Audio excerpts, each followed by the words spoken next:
नमस्कार दोस्तों, स्वागत है आपका न्यूज का शायद चैनल में। और आज का जो हमारा टॉपिक है वो है एटॉमिक थ्योरी, परमाणु सिद्धांत में हम लोग आज आगे बढ़ेंगे। आज का हमारा महत्वपूर्ण टॉपिक है परमाणु सिद्धांत। इसमें हम लोग पढ़ेंगे डाल्टन्स का परमाणु सिद्धांत और मूल कणों के बारे में हम लोग कुछ जानकारियाँ प्राप्त करेंगे। इस वीडियो को बताने के पहले मैं आप सभी से एक निवेदन ये करना चाहूँगा कि प्लीज़ आप लोग वीडियो को पूरा देखा कीजिए। उसमें जो भी स्किप आते हैं उसको आप लोग मतलब जो भी ऐड आते हैं उसको स्किप ना करें, पूरा देखा करें। और साथ ही साथ जो है उसको ज़्यादा से ज़्यादा लाइक शेयर और सब्सक्राइब करें, क्योंकि चीज़ें हम आपके समक्ष प्रस्तुत कर रहे हैं। कोई चीज़ अगर बता रहे हैं तो हम भी आपसे कुछ ना कुछ अपेक्षा कर रहे हैं, तो प्लीज़ हमारे अपेक्षा पे भी आप खरे उतर रहिए। साथ ही साथ वैश्विक महामारी कोरोना से सावधान रहें, 2 गज की दूरी और मास्क लगातार और अल्कोहल बेस्ड हैंड सैनिटाइज़र का प्रयोग करते रहें। मेरा आप सबसे यही निवेदन है और मैं उम्मीद करूँगा आप लोग घर पे सुरक्षित रहेंगे। रसायन विज्ञान की जो श्रृंखला चल रही है, जो केमिस्ट्री की श्रृंखला चल रही है, उसी में मैं आगे बढ़ूंगा। और आज का जो हमारा टॉपिक है वो है एटॉमिक थ्योरी, जैसा कि अभी मैंने बताया। सबसे पहले हम जानेंगे डाल्टन का परमाणु सिद्धांत। तो देखिए, परमाणु सिद्धांत को मैं बताने के पहले आप प्लेलिस्ट में जाइएगा, उसमें मैंने आपको बता रखा है what is atom, what is element, what is compound के बारे में मैंने आपको बता रखा है। तो अगर हम यहाँ पे कुछ चीज़ों के बारे में चर्चा कर देते हैं, फिर मैं इसको ये पढ़ता हूँ। यहाँ पे सबसे पहले मैं बात करूँगा एलिमेंट के बारे में, तत्व के बारे में।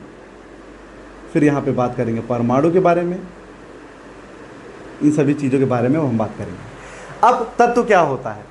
तत्व वे होते हैं जो एक ही प्रकार के परमाणुओं से मिल करके बनते हैं, यानी कि तत्व या एलिमेंट इंग्लिश में बोलते हैं। ये वे होते हैं जो एक ही प्रकार के एटमों से या एक ही प्रकार के परमाणुओं से मिलकर बने होते हैं, उन्हें तत्व कहा जाता है। क्लियर? तत्व कहा है क्या, किसे कहते हैं, ये हमको क्लियर हो गया। ये चीज़ें हमको अच्छे से क्लियर हो गई हैं। इसके बाद हम बात करेंगे परमाणु की। परमाणु की अगर हम बात करें तो अभी जैसा कि हमने एलिमेंट की परिभाषा में पढ़ा कि तत्व क्या होता है, ये एक ही प्रकार के एटम्स होते हैं जिनसे मिलकर के किसका निर्माण होता है, एलिमेंट्स का निर्माण होता है। तो अगर इसमें अगर एटम्स की बात आई है तो आइए एटम्स को समझते हैं क्या होता है। एटम्स वह सूक्ष्म कण होता है। एटम्स क्या होते हैं? वो माइक्रो पार्टिकल्स होते हैं, वो माइक्रो पार्टिकल्स होते हैं जिनको तोड़ा या भेदा नहीं जा सकता, जिसको आप डिवाइड नहीं कर सकते हैं, जिसको आप डिकम्पोज नहीं कर सकते हैं। कहने का मतलब परमाणु तत्व का वह सूक्ष्म कण होता है जिसे तोड़ा या भेदा नहीं जा सकता, है ना। तो यानी कहने का मतलब ये हो गया कि वह एक लिमिट जिसके बाद कोई भी चीज़ टूटे ना या कोई चीज़ एक्सटेंड ना करे, उसी को हम लोग एटम्स कहते हैं या परमाणु कहते हैं। बाद में पता चला कि परमाणु जो है 3 प्रकार के कणों से मिलकर के बना हुआ है, electron, proton and neutron. Electron, proton and neutron, ये थोड़ी सी जानकारी थी। अब इसी के बेस पे हम इसको समझेंगे। तो डाल्टन, एक्चुअली इनको बोलते हैं जॉन डाल्टन। क्या बोलते हैं? John Dalton. ये इंग्लैंड के वैज्ञानिक है। कहाँ के हैं? ये इंग्लैंड के वैज्ञानिक हैं। 1803 में द्रव्य की संरचना तथा परमाणु संबंधी एवं सुव्यवस्थित विचार प्रस्तुत किया, जिसे डाल्टन का परमाणुवाद भी कहते हैं। तो यहाँ पे आपको क्या जानना है कि जो डाल्टन है उनका पूरा नाम है जॉन डाल्टन। वो कहाँ के हैं? इंग्लैंड के रहने वाले। कुछ भी आ सकता है प्रश्न में, आप कुछ भी नहीं जान सकते, कुछ भी पूछ सकता है। और 1803 में इन्होंने 2 तरह का सिद्धांत प्रस्तुत किया था। एक द्रव्य की संरचना यानी स्ट्रक्चर ऑफ मैटर, और दूसरा परमाणु संबंधी यानी कि एटॉमिक जो है थ्योरीज संबंधी जो है इन्होंने जो है संकल्पना प्रस्तुत की थी। ठीक है, इससे संबंधित कुछ बिंदुओं पर इन्होंने बात की थी। आइए देखते हैं। इन्होंने कहा कि पदार्थ या तत्व अनेक सूक्ष्म कणों से मिलकर बनते हैं जिन्हें परमाणु कहते हैं। यानी जॉन डाल्टन ने बताया कि जो तत्व होते हैं वो कई प्रकार के सूक्ष्म कणों से मिलकर के बने होते हैं, है ना। तो तत्व को पदार्थ भी कहते हैं, थोड़ा सा ये याद रखिएगा। तो तत्व या पदार्थ बहुत सारे माइक्रो पार्टिकल से मिलकर बने होते हैं जिन्हें परमाणु कहते हैं। जैसे आप एग्जांपल में बता दूं, जैसे मान लीजिए ये तत्व है, ये मान लीजिए तत्व हो गया आपका, ये तत्व हो गया, ये तत्व हो गया। ये क्या हो गया? बहुत सारे माइक्रो पार्टिकल्स, बहुत सारे। देखिए ये एलिमेंट हो गया, ये क्या हो गया? ये तत्व हो गया।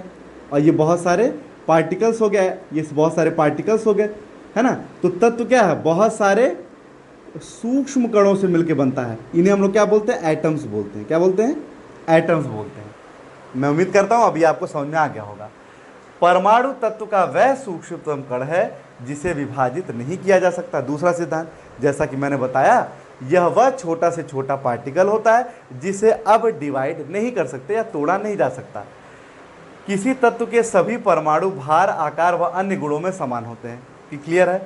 परमाणु अविनाशी है, अर्थात इसे न तो बनाया जा सकता और ना ही नष्ट किया जा सकता। बहुत ही इंपॉर्टेंट है, आपसे स्टेटमेंट के तौर पे पूछा जा सकता है कि परमाणु कैसा है, तो परमाणु का स्वभाव कैसा है, ये अविनाशी है। मतलब अविनाशी मतलब जिसका नाश ना किया जा सकते, मतलब जो डिविजिबल ना हो, है ना। परमाणु अपनी मूल अवस्था को बनाए रखता है, इनमें उनका केवल संयोजन और वियोजन ही संभव है। अर्थात परमाणु वे होते हैं जो हमेशा अपने बेसिक स्ट्रक्चर को हमेशा, चाहे वो कोई भी कंडीशन हो, वो हमेशा उसमें कायम ही रहते हैं, उसमें किसी प्रकार का कोई भी डिविजिबल नहीं होता है।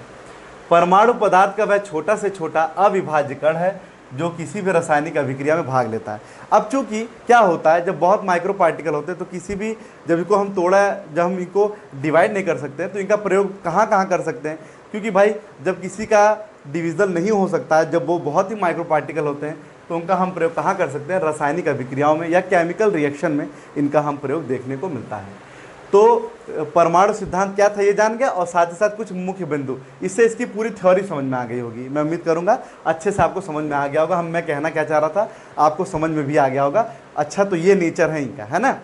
इसके बाद हम बात करेंगे मूल कणों के बारे में, यानी कि जो बेसिक पार्टिकल्स होते हैं वो क्या होते हैं। तो देखिए, तो फिर मैं आऊँगा, फिर वहीं पर आऊँगा, परमाणु में आऊँगा, एटम के बारे में। परमाणु जिन सूक्ष्म कणों से मिलकर बना होता है उन्हीं को ही मूल कण कहते हैं।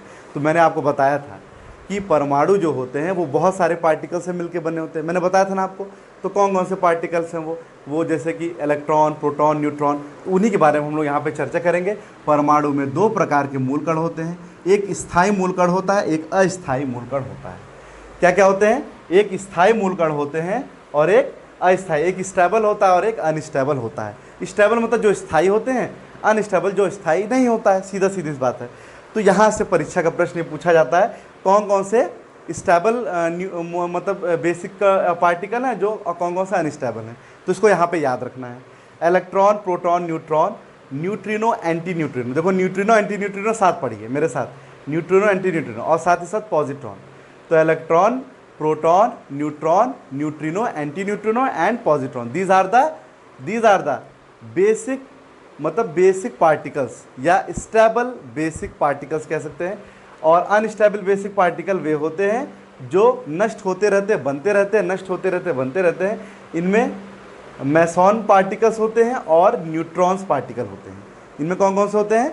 मैसॉन पार्टिकल, मैसॉन मतलब वही पाई मैसॉन, हिडेकी युकावा ने उसकी खोज की थी, याद करिएगा, लिख लीजिए।